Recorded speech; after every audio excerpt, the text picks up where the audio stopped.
कि मैं ना इलेक्शन में किसी भी तरह का प्रलोभन जनता को नहीं दूंगा, वो किसी भी माध्यम से हो, ना पैसा ना और कोई, मतलब मुझे भी सारे नाम लेने की ज़रूरत नहीं है, बट कोई भी प्रलोभन मैं यहाँ पे लोगों को नहीं दूंगा।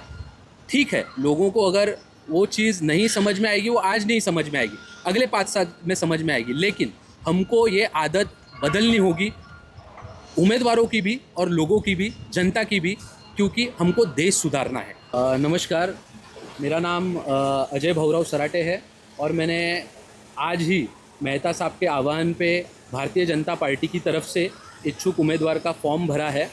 और मैं प्रभाग 16 की जनता को यही आह्वान करूँगा कि एक यंग एनर्जेटिक जनरेशन पॉलिटिक्स में आना चाहती है, और तो आप उसको सहयोग करें ही। और भारतीय जनता पार्टी तो तरुण नेतृत्व को हमेशा ही एक चांस या ऊपर लाने के लिए कोशिश में रहती है। तो मुझे पूरा यकीन है कि मैं पार्टी की तरफ से टिकट भी ले पाऊंगा और चुनाव में लोगों के सपोर्ट से जीत भी पाऊंगा। पिछले 10 सालों से यहाँ शिवसेना की सरकार रही है, आपको लगता है कि क्या इस बार भाजपा का कुशल नेतृत्व यहाँ पे अपनी कुछ जीत ला पाएगा? सबसे पहले तो वो शिवसेना की सरकार जो थी, अभी वो शिवसेना के कितने पार्ट हो गए हैं वो मुझे आपको बताने की ज़रूरत नहीं है, बट बीजेपी एक ऐसा सैलाब है जिसको रोकना नामुमकिन है। और बट ये अच्छा सैलाब है, इसमें किसी का नुकसान नहीं, तो सबका फ़ायदा ही होगा, और ये सब जानते हैं। ऑन कैमरा या ओपनली कोई बोलेगा नहीं, लेकिन बीजेपी एक अच्छी शुरुआत कर रही है। तो मुझे लगता नहीं है मीरा भाईंदर महानगर पालिका में बीजेपी को कोई रोक पाएगा। महानगर पालिका बोलने तो सर कि रास्ता है, सड़क है, पानी है, ये समस्या है। इस समस्याओं को बगल रख करके और क्या करना चाहते हैं वार्ड के लिए? नहीं, सबसे पहले तो सर मैं आपको ये बताना चाहूँगा कि रास्ता सड़क इसके अलावा से पहले हमको रास्ता और सड़क और पानी इसको ठीक करना पड़ेगा। क्योंकि अगर मेरे जो बेसिक या मैं अगर फर्स्ट 10 स्टैंडर्ड ही अगर पास ना कर पाऊँ तो मैं ग्रेजुएशन और पीएचडी नहीं कर सकता। तो मेरा आपसे वही निवेदन है कि सबसे पहले हमको बेसिक चीज़ें क्लियर करनी होंगी। अभी मैं ये जो हमारा स्वस्तिक कॉम्प्लेक्स है, इसका एज अ चेयरमैन करके मैं गए पिछले 10 साल से काम देख रहा हूँ। तो मुझे कहीं पे गए 10 साल में यहाँ पे अराउंड 1074 फ्लैट है, बट मुझे कहीं पे ज़रूरत नहीं पड़ी, या मैंने आज तक, मुझे याद नहीं, एक आध दो बार अगर हुआ रहेगा तो, कि नगर सेवक के थ्रू मुझे महानगर पालिका में जाना पड़ा। क्योंकि ये जो भी, अगर प्रभाग 16 की मैं बात करूँ तो ये प्रभाग 16 बहुत ही अच्छा वार्ड है। यहाँ के लोग काफ़ी अच्छे हैं, एजुकेटेड हैं, अपर मिडिल क्लास आप जिसको बोल सकते हो, वो क्लास यहाँ पे रहता है।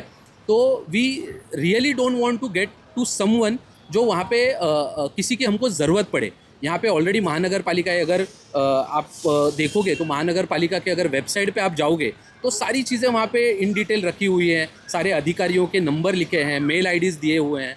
तो if you want to reach them, आप उनको कॉल कर सकते हो, मेल के द्वारा आपकी कंप्लेंट दे सकते हो, और वहाँ के अधिकारी भी उतने सक्षम है कि 1 या 2 दिन में आपका वो प्रॉब्लम रिजॉल्व हो जाता है। तो मेरा ये कहना है कि इतना होने के बावजूद, मतलब मैंने आज तक गए 10 साल में अगर कुछ पॉलिटिक्स में देखा है, मैं नगर सेवक की ज़्यादा बात करूँगा क्योंकि अभी का जो इलेक्शन है वो स्थानिक स्वराज्य संस्था का है। अगर ऐसा पॉलिटिक्स का हम बात करने जाएंगे तो वो एंडलेस डिस्कशन होगा। क्योंकि हम यहाँ पे आज आए ही हैं महानगर पालिका निवडणूक के बारे में बात करने, तो मैं आज सिर्फ उसी के बारे में बात करूँगा कि ये जो नगर सेवक का चुनाव है, तो गए 10 साल में मैंने यहाँ के नगर सेवकों को, सबसे पहले तो यहाँ के 4 नगर सेवक चुन के आए थे, उसमें से 3 नगर सेवक को तो हमने देखा ही नहीं है। और आप मुझे ही नहीं, आप अगर बाकी भी लोगों को पूछोगे तो मैंने अक्टूबर में मेरे ख्याल से एक पहला वीडियो मेरा रिलीज़ किया था, जिसमें मैंने पूछा था कि मेरा ओपन चैलेंज है यहाँ के लोगों को कि जो प्रभाग 16 में 4 नगर सेवक है, उसमें के 4 नगर सेवकों के नाम आपको पता है क्या? तो काफ़ी लोगों का मुझे रिवर्ट आया कि सर आप सही बात कर रहे हो, हमको राजू भोईर के अलावा और किसी का नाम नहीं पता है। तो मतलब लोगों का काम करना तो बहुत दूर की बात है, बट ये 5 साल में अगर आप नगर सेवक, आप जनप्रतिनिधि हो और लोग आपको जानते नहीं हैं या आपका नाम तक पहचानते नहीं हैं, तो मुझे ऐसे लगता है कि उन नगर सेवकों को मैं कहने से अच्छा उनको ही आत्मचिंतन करना चाहिए, और आने वाले इलेक्शन में उन्होंने खड़ा रहना चाहिए कि नहीं, ये उनको खुद सोचना चाहिए। क्योंकि पॉलिटिक्स या राजकारण जो है, it is a social work. यहाँ पे आपको एक पैशन होना चाहिए लोगों की सेवा करने का। अगर आपको सिर्फ इलेक्शन में जो अपने यहाँ पे पुराने फंडे हैं कि इलेक्शन आते ही एक महीना पहले सोसाइटी के चेयरमैन या जो भी कमेटी मेंबर है या जो मेन पदाधिकारी है उनका ग्रुप बनाइए, उनको पार्टी दीजिए, उनको रिजॉर्ट में लेके जाइए, और ये सब जो पिछले कई वर्षों से चला आया हुआ है और वही मैं अभी भी वही देख रहा हूँ। तो मुझे उसी चीज़ से चिढ़ है, घृण है। मैं आपको आज इस माध्यम से यही बताना चाहूँगा कि मैं आज इच्छुक उम्मीदवार करके इस इलेक्शन में महानगर पालिका के निवडणूक में शामिल हो रहा हूँ, लेकिन मैं आज ऑन कैमरा ये चीज़ कह रहा हूँ कि मैं ना इलेक्शन में किसी भी तरह का प्रलोभन जनता को नहीं दूंगा, वो किसी भी माध्यम से हो, ना पैसा ना और कोई, मतलब मुझे भी सारे नाम लेने की ज़रूरत नहीं है, बट कोई भी प्रलोभन मैं यहाँ पे लोगों को नहीं दूंगा। ठीक है, लोगों को अगर वो चीज़ नहीं समझ में आएगी, वो आज नहीं समझ में आएगी, अगले 5 साल में समझ में आएगी, लेकिन हमको ये आदत बदलनी होगी, उम्मीदवारों की भी और लोगों की भी, जनता की भी, क्योंकि हमको देश सुधारना है। सर, जैसे आपने प्रभाग क्रमांक 16 की कई समस्या के बारे में बताया, मोस्टली रोड पे, तो उसको आप कैसे सॉल्व करने का आप सोच रहे हो? क्योंकि देखिए, नगर सेवक तो यहाँ है, विधायक है, सब है, बट आप उसको कैसे सॉल्व कर पाएंगे इफ यू गेट इलेक्टेड? सबसे पहला तो मैं आपको ये बताना चाहता हूँ कि मैं फ्रैंकली जानता नहीं हूँ मैं ये कैसे सॉल्व करूँगा, क्योंकि मुझे उसका स्टेप बाय स्टेप क्या प्रोसीजर होता है वो फ्रैंकली पता नहीं है। मैं एक्सेप्ट करता हूँ ये चीज़ को, बट मैं ये आपको यकीन दिलाता हूँ कि जो कमीशन या टक्केवारी सिस्टम चलता है उसमें कहीं ना कहीं पे हम ये उसको रोक लगा के कॉन्ट्रैक्टर से काम कैसे करवाना है और अच्छा करवाना है, उसके लिए जो भी मुझसे बन पड़ेगा मैं वो 100% करूँगा।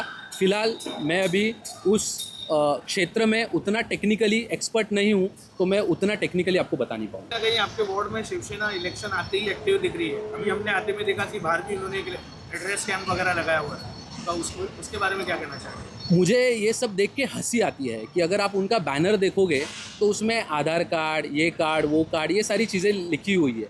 बट मुझे जनता को ये पूछना है कि आप नगर सेवक इसके लिए चुन के देते हो कि आपको आधार कार्ड बनाने में तकलीफ़ है? आज के डेट में मुझे बताइए, ऐसा कौन सा घर है जहाँ पे लैपटॉप या कंप्यूटर नहीं है? ऐसा कौन सा घर है जहाँ पे इंटरनेट नहीं है? ऐसा कौन सा घर है जहाँ पे मोबाइल नहीं है? या एक घर में एक तो कोई होगा जो शिक्षित है, पढ़ा लिखा है। तो मुझे लगता नहीं है कि एक कैंपिंग करके गटर साफ़ कर रहे हैं महानगर पालिका के कर्मचारी, उसके बाजू में वाइट शर्ट में खड़े हैं नेता और फ़ोटो निकाल के बता रहे हैं कि ये हमने किया। उसके बाद स्पीड ब्रेकर बनाएंगे महानगर पालिका के कॉन्ट्रैक्टर, बनने के बाद ये आके बाजू में खड़े होंगे, फ़ोटो निकालेंगे, हमने ये किया। झाड़ काटेंगे करेंगे कर्मचारी, ये आके फ़ोटो निकालेंगे।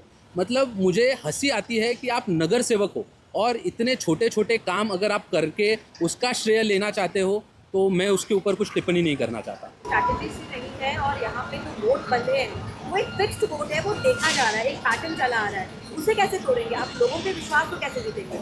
सबसे पहला तो मैं आपको बताता हूँ कि ये जो पैटर्न की आप बात कर रहे हो, तो आफ्टर मोदी गवर्नमेंट, मतलब 2014 के बाद अगर आप देखोगे तो लोगों को, मतलब जो पॉलिटिक्स में हैं उनके ही इतना पॉलिटिक्स आजकल लोगों को भी समझ में आता है।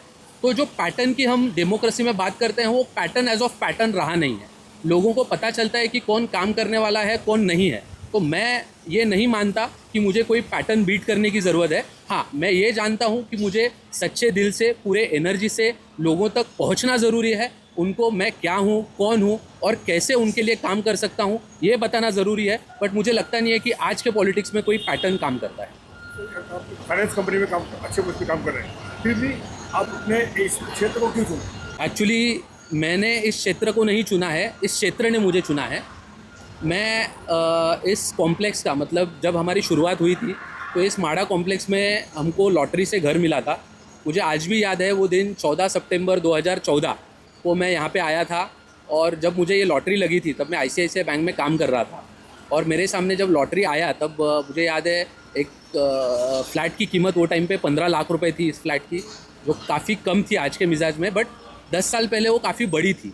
तो मेरे सामने ये सवाल था कि अभी 10 लाख रुपए का लोन लाए कैसे। बट मैं बैंक में था तो आई गॉट अ अपॉर्चुनिटी, मुझे कुछ फैसिलिटीज़ मिली और मैंने वो लोन करके यहाँ पे मैंने फ़्लैट लिया।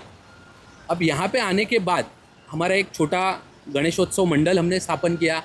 देन गणपति जी की आराधना की, गणपति जी का आगमन हमारे कॉम्प्लेक्स में हुआ, हमारा एक टीम बना और धीरे धीरे वो टीम का एक छोटा सा यूनियन या एक छोटी सी यूनिटी करके एसोसिएशन बना, फिर सोसाइटीज़ फॉर्म हुई, फिर लोगों से मैं जुड़ता गया। मैं काफ़ी यंग था उस टाइम पे, ऐसा कहूँगा। मेरी उम्र मेरे ख्याल से लगभग 24 या 25 होगी उस वक्त, और मैं बहुत ही यंग था। बट मेरी टीम या जो भी मेरे सहकारी थे, उनका ये मानना था कि मैं इस कॉम्प्लेक्स को, सारे लोगों को एक अच्छी दिशा की ओर ले जा सकता हूँ, मैं उनका नेतृत्व कर सकता हूँ।